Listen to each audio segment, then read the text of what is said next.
दोस्तों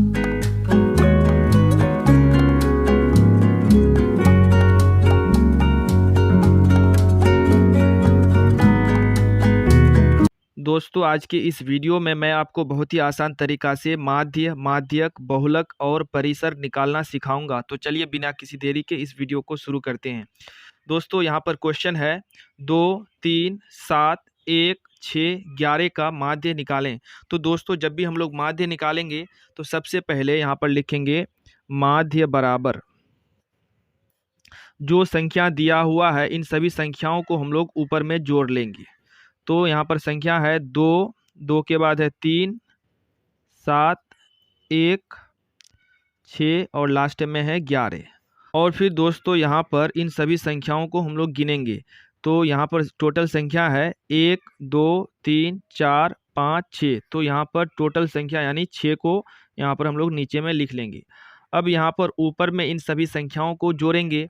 तो 2 और 3 होता है 5, 5 और 7 होता है 12, 12 और 1 होता है 13, 13 और 6 19, 19 और 11 हो जाएगा टोटल 30। 30 को 6 से भागा देंगे यानी 30/6। तो बराबर आ जाएगा यहाँ पर आंसर 5। यही हो जाएगा इसका माध्य। चलिए दोस्तों अब हम लोग यहाँ पर माध्यक निकालना सीखते हैं। जैसे कि यहाँ पर क्वेश्चन है 4, 2, 1, 5, 3 का माध्यक निकालें।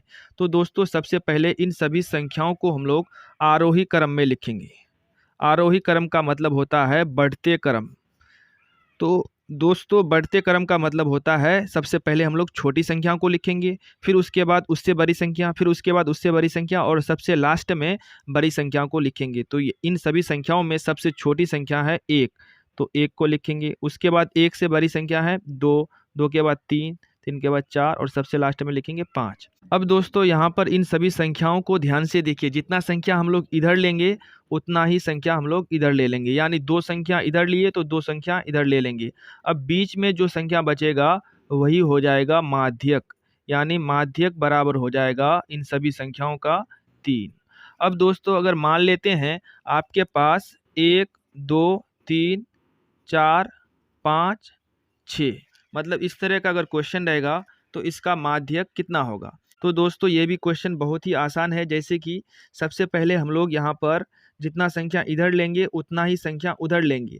लेकिन दोस्तों अगर यहाँ पर हम लोग 3 संख्या इधर लेते हैं और 3 संख्या इधर लेते हैं तो बीच में कोई भी संख्या नहीं बचेगा। हम लोगों को यहाँ पर बीच में संख्या बचाना है। उसके लिए सबसे पहले हम लोग यहाँ पर 2 संख्या इधर लेंगे और 2 संख्या इधर लेंगे। बीच में बचा है आपके पास 2 संख्या यानी 3 और 4। तो इन सभी संख्याओं को हम लोग जोड़ लेंगे यानी 3 और 4 को जोड़ेंगे। 3 और 4 को केवल जोड़ेंगे। जोड़ने के बाद 2 से भागा देंगे क्योंकि 2 संख्या है। 3 और 4 हो जाएगा 7। 7 को 2 से भागा देंगे तो भागफल आ जाएगा 3.5। यही हो जाएगा इसका आंसर। दोस्तों इस क्वेश्चन को एक बार फिर से आप समझ लीजिए। जैसे कि आपके पास अगर सम संख्या रहेगा यानी 1, 2, 3, 4, 5, 6, 6 एक सम संख्या है।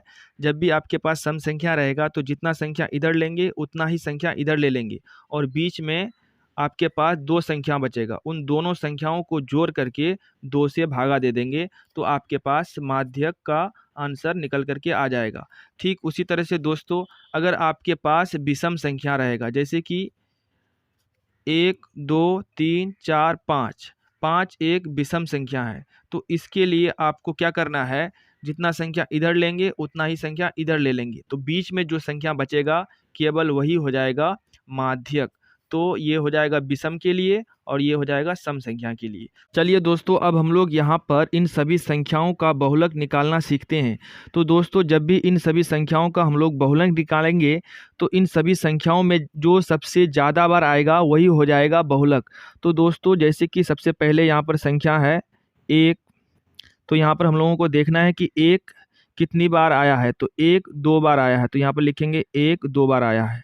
ठीक है। उसके बाद लिखेंगे दोस्तों यहाँ पर 2। 2 कितनी बार आया है तो 2 आया है आपका 1 बार। तो यहाँ पर लिखेंगे 1। ये आया है 2 बार, ये आया है 1 बार। उसके बाद दोस्तों 3 देखेंगे तो 3 कितनी बार आया है तो 1 2 3 4 4 बार आया है। तो यहाँ पर लिखेंगे 4 बार। उसके बाद दोस्तों 5 कितनी बार आया है, तो यहाँ पर लिखेंगे 5, तो 5 आया है यहाँ पर एक बार, तो यहाँ पर लिख देंगे एक बार। अब इन सभी संख्याओं में जो सबसे ज़्यादा बार आया है वही हो जाएगा इन सभी संख्याओं का बहुलक। तो दोस्तों यहाँ पर 3 सबसे ज़्यादा बार आया है, तो यही हो जाएगा इसका बहुलक, यानी बहुलक बराबर हो जाएगा 3। यही हो जाएगा इसका आंसर। चलिए दोस्तों, अब हम लोग यहाँ पर परिसर निकालना सीखते हैं। तो परिसर का मतलब होता है दोस्तों, परिसर बराबर हो जाएगा बड़ी संख्या माइनस छोटी संख्या। परिसर का सूत्र हो जाएगा बड़ी संख्या माइनस छोटी संख्या। तो दोस्तों यहाँ पर इन सभी संख्याओं में हम लोगों को खोजना है कि सबसे बड़ी संख्या कौन सा है। 24, 15, 22, 13, 9, 10 और 30 में सबसे बड़ी संख्या है 30। तो यहाँ पर हम लोग लिखेंगे बड़ी संख्या के नीचे 30, उसके बाद माइनस उतार लेंगे। उसके बाद लिखेंगे यहाँ पर छोटी संख्या। तो छोटी संख्या है इन सभी संख्याओं में 9। तो 30 से 9 को जब घटाएंगे तो आंसर निकल करके आएगा 21। यही हो जाएगा इसका आंसर।